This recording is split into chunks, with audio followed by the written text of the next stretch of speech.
Okay, so welcome back to another episode on my channel here.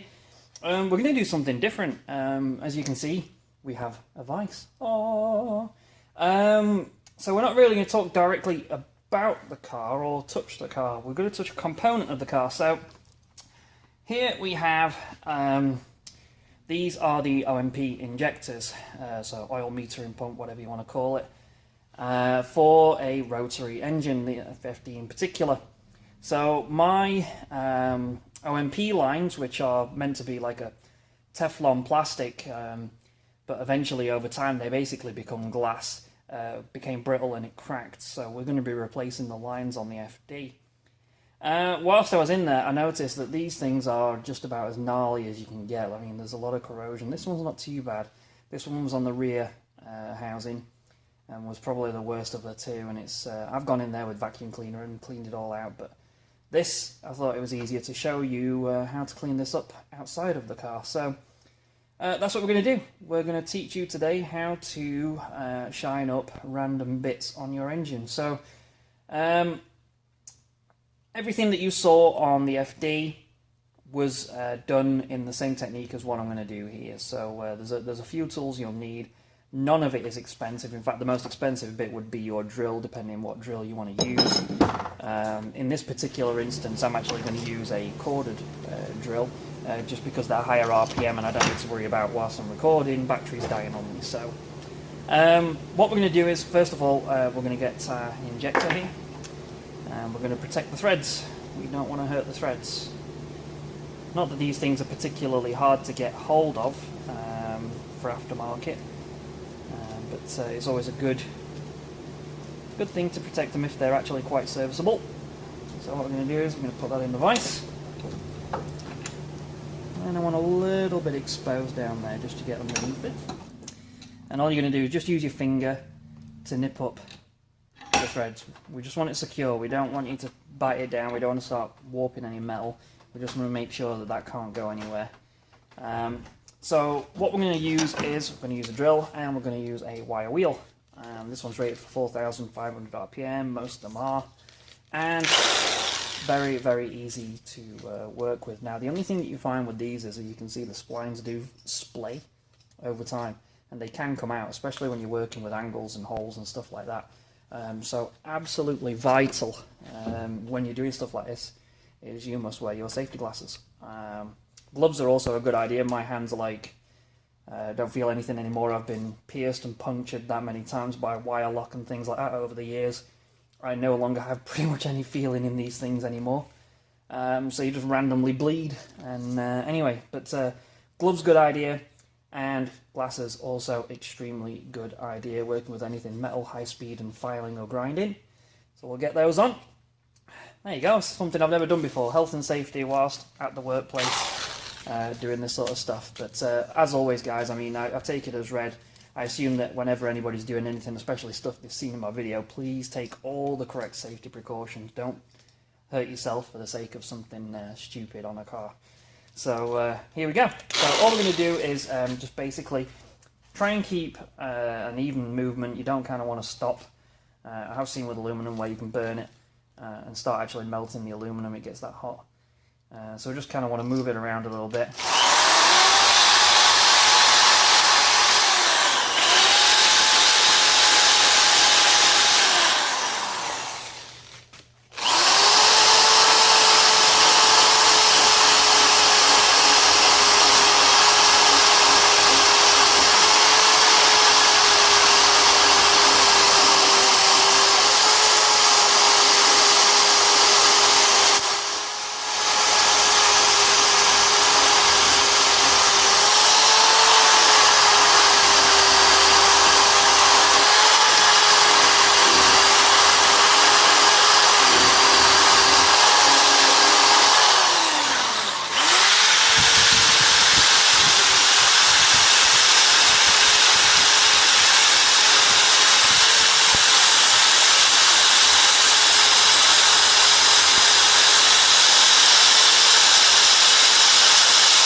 Okay, so I'll give it a quick inspection, make sure everything's good.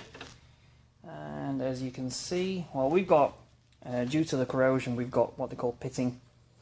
So this occurs when the actual corrosion's eating through the metal. So the definition of corrosion is the return of a metal to its natural state. So basically this wants to go back to rock. And that's what's happening here. So little chunks of it are coming off. Now we've polished it up and we've got it out of there, but of course it leaves what's been eaten behind, which is this pitting. What you're looking for when you do this is you're looking for these nice, smooth, polished surfaces like this. These do get very, very hot when you do this, by the way, because of friction. So just make sure that you, like I said, you do have it wrapped up. So when you're actually done, you can see there, look, you can actually get this stuff like a mirror. So this is stainless. And you literally can make it like a mirror if you take your time and you do it right. So that's it, guys. Simple as that. I mean, what did that take me? What, 2 minutes? And got rid of all the corrosion. And away we go. Now, actually, just a good note, actually, thinking about it. This sits in aluminum. And this is stainless steel. So if ever you're bored one night and you're struggling to get to sleep, look up dissimilar metal corrosion. It's basically where one metal is more resistant to corrosion than another. And what happens is, when you have one metal that's really tough to corrosion, like aluminum doesn't corrode, it oxidizes. And then you've got this here, the softer metal actually becomes the sacrificial piece. So what happens is all the corrosion goes to the weaker metal, and you can literally dissolve metal with metal through this process. So where they've put stainless steel in aluminum, you kind of off to a bad start. You've got some copper in the mix there for the crush washers as well. So between these three elements, you've actually got a lot of similar metals. So it's understandable for this to get corroded. But that's it, guys. Like I said, if ever you're bored and you need something to put you to sleep, read about it. But that's how we polish it up and make it look all shiny and new. Take care, guys. As always, if you've got any questions, feel free to ask. Bye now.